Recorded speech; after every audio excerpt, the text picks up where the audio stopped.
Hello, and welcome. Tonight, we journey back in time to the heart of the ancient world to drift along the currents of one of history's most enduring sagas.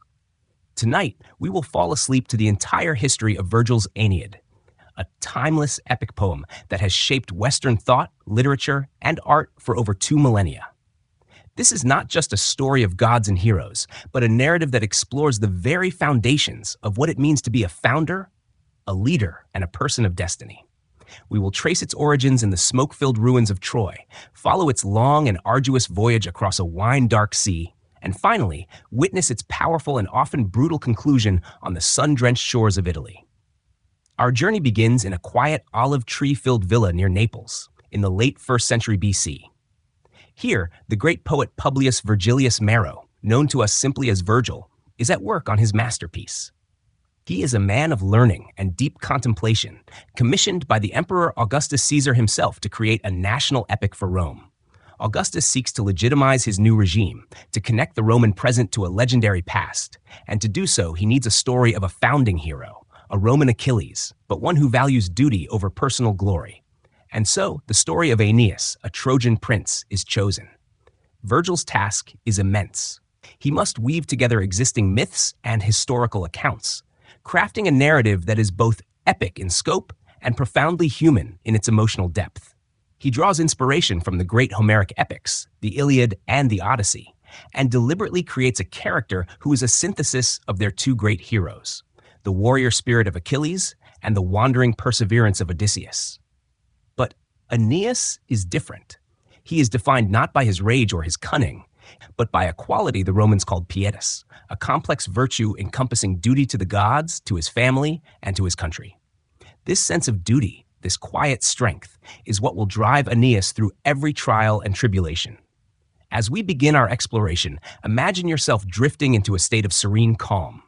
The noise of the modern world fades away, and you are left with only the gentle, rhythmic cadence of this story. We will not rush. We will linger on the details of ancient life, the feel of the sea breeze on a trireme's deck, the quiet contemplation of a temple precinct, and the solemn rituals that bound the Romans to their gods. Our journey is a slow and deliberate one, designed for your mind to absorb and process as you fall deeper into sleep. The story itself is divided into 12 books. The first half is a grand odyssey, following Aeneas' escape from Troy and his long search for a new homeland. The second half is a bloody and dramatic reflection of the Iliad, where Aeneas and his Trojan exiles fight a brutal war to secure their future in Italy. We will explore each of these narrative threads in turn, allowing the story to unfold naturally, like a scroll being unrolled. We will meet the gods of Olympus with their often petty jealousies and powerful interventions. We will encounter mythical creatures and ghostly apparitions. We will walk through the ashes of a fallen city and the bustling streets of a rising one. So, as the stars begin to appear in the night sky and the world outside grows quiet, let's close our eyes and allow ourselves to be carried back. We will begin our tale not with the fall of Troy, but with its aftermath, finding our hero, Aeneas, adrift on a stormy sea, facing the wrath of a vengeful goddess. This is the starting point of a legacy that would echo for centuries, a story that became a cornerstone of Western identity. The tale of Aeneas is a story of resilience, of fate, and of the profound burden of leadership. It is a story designed to be a peaceful companion for your night's rest. So breathe deeply, relax, and let the gentle narrative of the Aeneid guide you into a deep and restorative sleep. We are ready now to begin our journey. As the modern world recedes, the ancient world comes into focus, and the quiet voice of a Roman poet begins to speak to us across the millennia. This is where our story begins. Sweet dreams. We begin our journey not at the end of the Trojan War, but in its smoldering aftermath. The great city of Troy, besieged for 10 years, has finally fallen to the cunning of the Greeks and their deceptive wooden horse.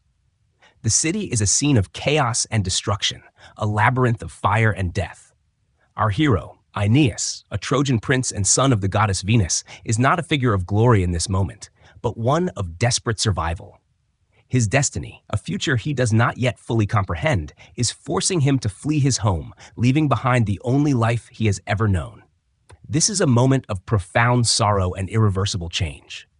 Aeneas' flight is a chaotic and harrowing experience. He gathers his family, his elderly father Anchises, his young son Ascanius, and his wife Creusa. In the confusion of the burning city, Aeneas is a beacon of responsibility, a man carrying not just his physical kin, but the very spirit of his fallen people on his shoulders. He is guided by divine will, receiving a vision from the ghost of Hector, the great Trojan hero, who tells him that Troy's fate is sealed and that a new city awaits him. Hector's words are a solemn and powerful charge. Troy entrusts to you her sacred objects and her household gods. With them find a city, which you will establish at last after a long wandering on the sea.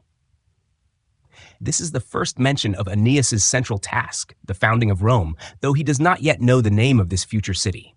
As they escape, a terrible tragedy befalls them. In the dark and chaos, Aeneas's wife, Creusa, is lost. He frantically searches for her, but is only met with her ghost, a sad and serene figure who tells him not to grieve. She reassures him that she is destined to remain in Troy and that he is fated for a long journey and a new kingdom in the land of Hesperia. This moment solidifies Aeneas's destiny and frees him to pursue it without looking back. His grief is deep, but his sense of duty, his pietas, is deeper. He must press on for his son, for his father, and for the gods whose artifacts he now carries. The remaining Trojans who have survived the slaughter gather at a nearby mountain, a motley crew of refugees. They are a collection of warriors, women, and children, all displaced and without a home. Aeneas, in this moment, is not just a prince, but their leader, their only hope. He builds a fleet of ships from the salvaged wreckage, a quiet and determined act of creation amidst the ruins of destruction. This is the first step of a long and challenging journey. The image of Aeneas carrying his father and his son, while holding the sacred household gods, becomes a powerful symbol throughout the epic, a visual representation of duty, family, and fate. It is a striking contrast to the more individualistic heroes of Greek epic, like Achilles or Odysseus. Aeneas's heroism is not about personal glory, but about the selfless fulfillment of a divine mission. The first ship set sail under the cover of night, leaving behind the smoking silhouette of their ancestral home. The emotional weight of this departure is immense. They are a people without a country, driven by a prophecy they only vaguely understand. The sea, which will be their home for years to come, is vast and unforgiving, a constant reminder of their isolation. This opening section establishes the tone of the entire epic, a quiet, melancholic grandeur, a story not of triumphant victory, but of enduring sorrow and steadfast purpose. It sets the stage for a long, meandering journey filled with trials and revelations, all leading to the shores of a land that will one day become the center of an empire. After their harrowing escape from Troy, the small fleet of Trojan refugees embarks upon a long and arduous sea journey. They drift across the shimmering expanse of the Mediterranean, their destiny as uncertain as the winds that fill their sails. This part of the epic is a clear echo of Homer's Odyssey, as Aeneas and his men face numerous trials and misadventures. They stop at various islands and lands, each one a temporary reprieve from the constant sense of displacement. They encounter various mythical figures and receive prophecies that slowly begin to clarify their ultimate destination. However, the most significant and dramatic event of their voyage occurs when a terrible storm, sent by the vengeful goddess Juno, scatters their fleet. Juno, who harbors an ancient grudge against the Trojans, hates Aeneas because he is destined to found a city that will one day destroy her beloved Carthage. She is a figure of immense power and profound jealousy, and her interference adds a layer of divine antagonism to Aeneas's already difficult journey. She is the divine antagonist to Aeneas's heroic piety. The storm rages with a fury that seems to reflect the goddess's own wrath, and the Trojans are tossed and battered, their hope beginning to wane. Aeneas, in this moment of crisis, is not a figure of triumphant strength, but of quiet desperation, wishing he had died a glorious death back at Troy. Against all odds, the fleet is saved by the intervention of Aeneas's mother, Venus, and the sea god Neptune. The ships, or what is left of them, are driven ashore on the coast of North Africa, near the bustling and prosperous city of Carthage. This city, founded by the Phoenician queen Dido, is a place of incredible ambition and progress. The Trojans arrive as weary, shipwrecked men, their clothes soaked and their spirits low. They are in a land that is not their own, among a people they do not know.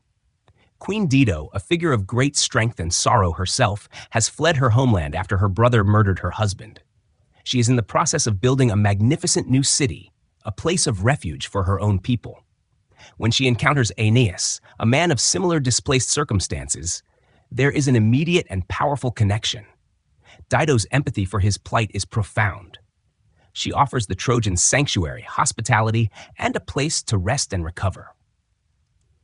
It is in the halls of her magnificent palace that Aeneas recounts the entire story of the fall of Troy and his subsequent wanderings, providing the reader with a flashback to the events we explored in our first section. This long and detailed narration by Aeneas is a literary device that allows Virgil to tell the story of the war from the Trojan perspective, giving a voice to the vanquished. As Aeneas tells his story, the goddess Venus, ever protective of her son, intervenes once more. She sends her son, Cupid, disguised as Aeneas' son Ascanius, to make Dido fall deeply in love with Aeneas. This divine manipulation is a tragic twist of fate. Dido's growing affection is not a natural development, but an enchantment, a powerful and inescapable force. She, who has sworn off love after the death of her husband, now finds herself utterly consumed by an intense passion for this noble stranger. This is a moment of calm before the storm, a period of respite and seeming happiness that is beneath the surface, built on a foundation of divine deceit and doomed to end in tragedy. The Trojans find a home, Aeneas finds a queen, but fate and Juno have other plans. In the prosperous and bustling city of Carthage, a new chapter unfolds, one of profound emotion and eventual heartbreak. The love affair between Aeneas and Queen Dido is not a simple romance, but a divine and tragic entanglement. As we saw, the goddess Venus, in her protective zeal, has manipulated Dido's heart with the aid of Cupid. Dido, a strong and capable ruler, who has sworn loyalty to the memory of her deceased husband, now finds herself consumed by a powerful and inescapable passion for the Trojan hero. This love, though artificially created, feels utterly real and all-consuming to her. For a period, Aeneas and his Trojans find a quiet sense of home and peace in Carthage. The construction of the city continues around them, but Aeneas, seemingly forgetting his divine mission, settles into a life of ease and comfort. He helps Dido rule, wearing a magnificent cloak she has given him, adorned with a purple border. The two spend their days hunting, feasting, and enjoying a life that is a stark contrast to the hardships of their journey. Dido, in her love-fueled happiness, sees their union as a marriage, a permanent bond. Aeneas, however, is a man of destiny, and a comfortable life, no matter how appealing, is not his ultimate fate. His sense of pietas, which had been dormant, is about to be violently reawakened. The gods on Mount Olympus are watching. Jupiter, the king of the gods, sees Aeneas idling in Carthage and grows impatient. He knows the fated purpose of the Trojan hero, to travel to Italy and establish a new race. He cannot allow this grand destiny to be sidetracked by a mortal love affair. Jupiter dispatches the swift messenger god, Mercury, to Carthage. Mercury arrives to find Aeneas building towers and wearing his fine Carthaginian attire. The message is blunt and uncompromising. Aeneas must leave. He is reminded not just of his own fate, but of the fate of his son, Ascanius, who is destined to found a great lineage. Mercury's words are a sharp, urgent call to duty. Upon receiving this divine command, Aeneas is struck by a wave of shock and terror. He is caught in an agonizing position, torn between his love for Dido and his sacred, non-negotiable duty to the gods and to his future. His inner turmoil is immense. He knows he must leave, but he cannot fathom how to tell Dido. He attempts to prepare his fleet in secret, a silent betrayal that is discovered by the ever-watchful queen. Dido, in a state of utter devastation, confronts him. Her words are a storm of grief, rage, and accusation. She reminds him of her hospitality, their shared love, and the dangers he is now abandoning her to. She accuses him of being a faithless traitor, a man without honor. Aeneas, in a deeply painful and strained response, does not deny her love, but insists that he is not acting on his own will. He is bound by the will of the gods, by a destiny that is not his own to choose. His mission is his prison. His pietas is his master.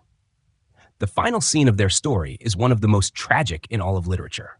Aeneas, his heart heavy with sorrow, orders his men to set sail. From her palace, Dido watches the Trojan ships leave. In her grief and despair, she mounts a funeral pyre she has secretly constructed. she makes a final, desperate curse, wishing eternal hatred and war between Aeneas' descendants and her own people, a chilling prophecy of the future Punic Wars between Rome and Carthage.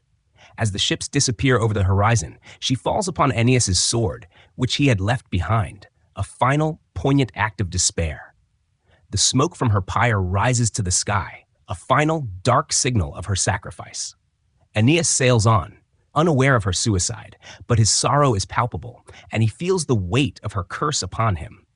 Her tragic end is a constant reminder that destiny often comes at a great and terrible cost. We leave this scene now as the Trojan ships glide across the moonlit sea, carrying a heartbroken hero toward a future he is fated to build, but is still so far from grasping. The sea journey continues, but the sorrow of Carthage and the vision of Dido's funeral pyre cast a long shadow over the Trojan fleet. Aeneas, in this state of profound grief and guilt, is plagued by bad weather that pushes his ships toward Sicily, a place where his father, Anchises, had recently passed away. This detour is not a punishment, but a moment of quiet reflection and remembrance. Aeneas decides to hold funeral games in his father's honor, a series of contests including boat races, boxing, and archery. These games are a poignant and fitting tribute, a way for the Trojans to honor their past and, for a brief time, forget their uncertain future. It is a moment of community and shared purpose, a vital reminder of the bonds that hold them together. After the games, Anchises' ghost appears to Aeneas in a dream. He gives his son a new, powerful command: to travel to the Underworld. This is not a journey to be taken lightly. The Underworld is the realm of the dead, a place of eternal judgment and profound secrets. Aeneas must descend there to meet his father and learn, in full, the future that awaits him and his descendants. This is the central turning point of the epic, a moment when the hero transitions from a wandering Odysseus-like figure to a man with a clear and defined purpose. The visit to the Underworld is not a mere side quest. It is a sacred pilgrimage to understand his destiny. Guided by a prophetess known as the Sibyl of Cumae, Aeneas prepares for his descent. He must perform specific rituals and find a golden bow, a sacred object that will act as his key to the Underworld. This ritualistic preparation adds a solemn and spiritual weight to his journey. He enters a deep cavern and finds himself in a shadowy, immense realm. The Underworld is a vast and varied landscape, a place of sorrow and judgment, but also one of peace and reflection. He sees the souls of the unburied dead, the tortured souls of the wicked, and the peaceful fields where the righteous reside. During his journey through the Underworld, Aeneas encounters many ghosts from his past. He sees the shades of fallen Trojan warriors and even the ghost of Dido. Her ghost is silent and turns away from him, her wound of betrayal still fresh and profound. This is Aeneas' final moment of reckoning with the tragedy of Carthage, a silent and powerful confirmation of the sorrow he caused. Finally, Aeneas reaches the blissful fields of Elysium, where he finds the shade of his father, Anchises. Their reunion is one of immense love and sorrow. Anchises takes Aeneas to a vantage point from which he can see the souls of the future Romans, a long and magnificent procession of great leaders and emperors yet to be born. In this powerful moment, Anchises reveals the full glory of Aeneas' destiny. He names the future heroes, from Romulus, the legendary founder of Rome, to the great Augustus Caesar, the very man who commissioned this epic. Anchises' speech is a defining moment for Aeneas, a prophecy that transforms his wandering, sorrowful journey into a sacred mission. He is no longer just an exile. He is the forefather of an empire. He learns that the Roman destiny is to rule the nations with your power, to spare the humbled, and to war down the proud. With this knowledge, Aeneas emerges from the Underworld, a new man, burdened but also invigorated with a clear understanding of his life's ultimate purpose. He is now ready to face the challenges of Italy.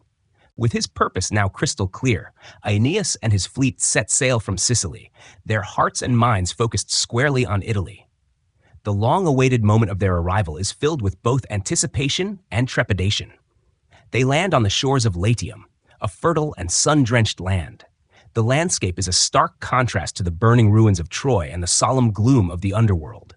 Here, there are green fields, flowing rivers, and a sense of a quiet, promising future. This is the Promised Land, the place where the Roman race is destined to begin. The native inhabitants of this land are the Latins, a peaceful and pastoral people ruled by a wise and just king named Latinus. Upon Aeneas's arrival, King Latinus is immediately welcoming. He has received prophecies that a foreign hero is destined to arrive and marry his daughter, Lavinia. He sees in Aeneas the fulfillment of this prophecy, and in an act of profound diplomacy and trust, offers Aeneas his daughter's hand in marriage and a portion of his land to settle upon. This peaceful resolution seems to be the perfect end to Aeneas's long and difficult journey. For a moment, it seems that fate has finally cleared a path for him without the need for conflict. However, the path to destiny is rarely so simple. The gods, as always, have a hand in mortal affairs, and the vengeful goddess Juno has not yet abandoned her campaign against Aeneas. She sees this peaceful arrangement as a direct threat to her plans. She is determined to sow discord and prevent this destined union. Her instrument of chaos is Amata, the queen of the Latins and mother of Lavinia. Amata has her own plans for her daughter, preferring that she marry the local hero, a powerful and charismatic warrior named Turnus, who is the leader of a neighboring tribe, the Rutulians. Juno inflames Amata with a venomous rage, a divine madness that makes her oppose the marriage with all her might. Amata's opposition is fierce and irrational, and she becomes a powerful voice of dissent within the Latin court. Juno then turns her attention to Turnus. Turnus is a man of pride and great courage, a formidable warrior who believes he is the rightful suitor for Lavinia. Juno sends a Fury, a demon of vengeance, to possess Turnus, filling him with a burning, unquenchable anger at Aeneas. Turnus feels that Aeneas has stolen his bride and encroached upon his land. He is a man driven by righteous fury, and he quickly rallies his people to war against the new Trojan arrivals. The peaceful intentions of King Latinus are swiftly undone. The Latins and their allies are drawn into a conflict that is both a power struggle and a clash of cultures.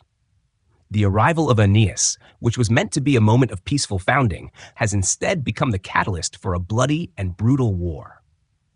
The second half of the Aeneid, which mirrors the Iliad, is now set into motion. Aeneas, the quiet hero of duty, must now become a warrior once more, not for the glory of battle, but to secure the future promised to him in the underworld. The pastoral fields of Italy will soon be stained with blood as the two great forces collide, all due to the persistent and malicious will of a jealous goddess. With the stage set for war, the conflicts in Italy are now in full swing. Aeneas, having sailed up the Tiber to seek new alliances, is away from the main camp, and this absence provides the vengeful Juno with the perfect opportunity to ignite the full fury of the war. Turnus, driven by rage and a sense of betrayal, leads a massive assault on the Trojan camp. He is a warrior of immense skill and bravery, a formidable opponent who embodies the raw, yet powerful spirit of a hero from the Iliad. His attack is swift and devastating, and the Trojans, under siege, find themselves pinned against the sea, their very existence hanging by a thread. In the midst of this chaos, a young hero rises to prominence. Nisus and Euryalus are a pair of close friends and Trojan warriors who, in a moment of desperate courage, attempt to sneak through the enemy lines to find Aeneas. Their mission is a classic tale of heroic friendship and sacrifice. They cut a bloody path through the sleeping Rutulian soldiers, driven by a desire to save their people. However, their mission ends in tragedy. They are discovered, and in a heart-wrenching scene, they are both killed. This episode is a powerful and emotional moment in the epic, a testament to the personal cost of war and the deep bonds of loyalty that hold the Trojan community together. The deaths of Nisus and Euryalus serve as a poignant reminder that war is not just a clash of armies, but a series of individual tragedies. Meanwhile, a great battle rages at the gates of the Trojan camp. The Trojans, though outmatched, defend their position with fierce determination. Pallas, the young son of King Evander, whom Aeneas had taken under his wing, enters the battle with a youthful enthusiasm and a deep sense of honor. He fights with the courage of a seasoned warrior, proving his worth on the battlefield. However, he eventually comes face to face with the powerful Turnus. The duel is quick and tragic. Turnus, a man of ruthless efficiency in combat, slays the young Pallas. In a moment of cruel and symbolic victory, Turnus takes Pallas's sword belt, a beautifully crafted piece of armor adorned with a scene of the Danaids, as a trophy. This act of desecration will prove to be his ultimate undoing. a final, fatal mistake. The news of Pallas's death reaches Aeneas, who has successfully secured his alliance with the Etruscans and is now returning to the battlefield. The grief and rage that consume him are immense. He feels a profound sense of failure, as if he has failed in his duty as a protector and a father figure. This grief transforms him. He is no longer the quiet, duty-bound hero we have known. He is a force of nature, a vengeful warrior filled with a righteous fury that mirrors Achilles' rage in the Iliad. The loss of Pallas becomes a personal and driving force for Aeneas, pushing him to fight with a ferocity he has not shown before. With the stage set for war, the conflicts in Italy are now in full swing. Aeneas, having sailed up the Tiber to seek new alliances, is away from the main camp, and this absence provides the vengeful Juno with the perfect opportunity to ignite the full fury of the war. Turnus, driven by rage and a sense of betrayal, leads a massive assault on the Trojan camp. He is a warrior of immense skill and bravery, a formidable opponent who embodies the raw, powerful spirit of a hero from the Iliad. His attack is swift and devastating, and the Trojans, under siege, find themselves pinned against the sea, their very existence hanging by a thread. In the midst of this chaos, a young hero rises to prominence. Nisus and Euryalus are a pair of close friends and Trojan warriors who, in a moment of desperate courage, attempt to sneak through the enemy lines to find Aeneas. Their mission is a classic tale of heroic friendship and sacrifice. They cut a bloody path through the sleeping Rutulian soldiers, driven by a desire to save their people. However, their mission ends in tragedy. They are discovered, and in a heart-wrenching scene, they are both killed. This episode is a powerful and emotional moment in the epic, a testament to the personal cost of war and the deep bonds of loyalty that hold the Trojan community together. The deaths of Nisus and Euryalus serve as a poignant reminder that war is not just a clash of armies, but a series of individual tragedies. Meanwhile, a great battle rages at the gates of the Trojan camp. The Trojans, though outmatched, defend their position with fierce determination. Pallas, the young son of King Evander, whom Aeneas had taken under his wing, enters the battle with a youthful enthusiasm and a deep sense of honor. He fights with the courage of a seasoned warrior, proving his worth on the battlefield. However, he eventually comes face to face with the powerful Turnus. The duel is quick and tragic. Turnus, a man of ruthless efficiency in combat, slays the young Pallas. In a moment of cruel and symbolic victory, Turnus takes Pallas's sword belt, a beautifully crafted piece of armor adorned with a scene of the Danaids as a trophy. This act of desecration will prove to be his ultimate undoing, a final, fatal mistake. The news of Pallas's death reaches Aeneas, who has successfully secured his alliance with the Etruscans and is now returning to the battlefield. The grief and rage that consume him are immense. He feels a profound sense of failure, as if he has failed in his duty as a protector and a father figure. This grief transforms him. He is no longer the quiet, duty-bound hero we have known. He is a force of nature, a vengeful warrior filled with a righteous fury that mirrors Achilles' rage in the Iliad. The loss of Pallas becomes a personal and driving force for Aeneas, pushing him to fight with a ferocity he has not shown before. With the stage set for war, the conflicts in Italy are now in full swing. Aeneas, having sailed up the Tiber to seek new alliances, is away from the main camp, and this absence provides the vengeful Juno with the perfect opportunity to ignite the full fury of the war. Turnus, driven by rage and a sense of betrayal, leads a massive assault on the Trojan camp. He is a warrior of immense skill and bravery, a formidable opponent who embodies the raw, powerful spirit of a hero from the Iliad. His attack is swift and devastating, and the Trojans, under siege, find themselves pinned against the sea, their very existence hanging by a thread. In the midst of this chaos, a young hero rises to prominence.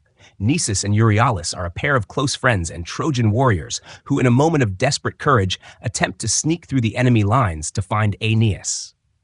Their mission is a classic tale of heroic friendship and sacrifice. They cut a bloody path through the sleeping Rutulian soldiers, driven by a desire to save their people.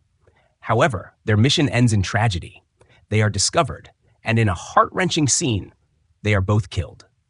This episode is a powerful and emotional moment in the epic, a testament to the personal cost of war and the deep bonds of loyalty that hold the Trojan community together. The deaths of Nisus and Euryalus serve as a poignant reminder that war is not just a clash of armies, but a series of individual tragedies. Meanwhile, a great battle rages at the gates of the Trojan camp. The Trojans, though outmatched, defend their position with fierce determination. Pallas, the young son of King Evander, whom Aeneas had taken under his wing, enters the battle with a youthful enthusiasm and a deep sense of honor. He fights with the courage of a seasoned warrior, proving his worth on the battlefield. However, he eventually comes face to face with the powerful Turnus. The duel is quick and tragic. Turnus, a man of ruthless efficiency in combat, slays the young Pallas. In a moment of cruel and symbolic victory, Turnus takes Pallas's sword belt, a beautifully crafted piece of armor adorned with a scene of the Danaids, as a trophy. This act of desecration will prove to be his ultimate undoing, a final, fatal mistake. The news of Pallas's death reaches Aeneas, who has successfully secured his alliance with the Etruscans and is now returning to the battlefield. The grief and rage that consume him are immense. He feels a profound sense of failure, as if he has failed in his duty as a protector and a father figure. This grief transforms him. He is no longer the quiet, duty-bound hero we have known. He is a force of nature, a vengeful warrior filled with a righteous fury that mirrors Achilles' rage in the Iliad. The loss of Pallas becomes a personal and driving force for Aeneas, pushing him to fight with a ferocity he has not shown before. In the midst of the escalating war, the Trojans and their allies prepare for the final, decisive battles. Aeneas, driven by a newfound righteous fury, is now a man transformed by grief. The gods, sensing the final confrontation is near, once again intervene. The goddess Venus, Aeneas' mother, knows that her son needs more than just his rage to be victorious. She goes to the divine smith, Vulcan, and asks him to forge a new set of armor for her son, armor worthy of his immense destiny. Vulcan, who is a master craftsman, agrees. The description of this forging is a moment of quiet, divine creation amidst the mortal chaos of war. Deep within his fiery forge, he crafts a magnificent shield, a helmet, a breastplate, and greaves for Aeneas. Each piece is a masterpiece, but the shield is the most significant. It is not just a defensive weapon. It is a work of art, a symbol, and a prophecy rolled into one. The shield's surface is a vivid and detailed depiction of the future of Rome, the very legacy that Aeneas is now fighting to secure. As we drift into this description, imagine the intricate images on the shield's surface. It depicts key moments in Roman history, from the legendary founders Romulus and Remus being suckled by a she-wolf, to the great battles of the Roman Republic, and finally, to the triumphant reign of Augustus Caesar.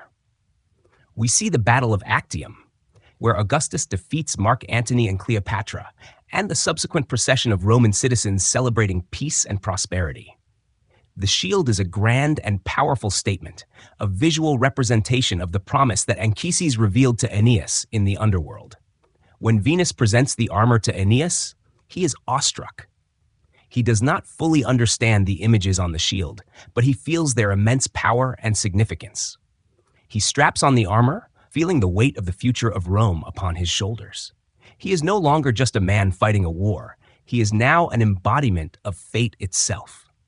The armor is a tangible symbol of his destiny, a physical manifestation of the divine will that has guided him across the sea and through countless trials. The quiet, academic tone of the description allows us to appreciate the symbolic weight of the shield without being overwhelmed by its grandiosity. It is a moment of calm contemplation before the final storm. With this new armor, Aeneas is prepared for his final confrontation with Turnus. The narrative has built to this moment, a clash between two great heroes, each fighting for what they believe is right. Aeneas fights for the destiny of Rome, a future foretold by the gods and carried on his shield. Turnus fights for the honor of his people and his claim to Lavinia, a cause he believes to be just. The stage is now set for a final, fateful duel that will determine the fate of a people and the future of an empire.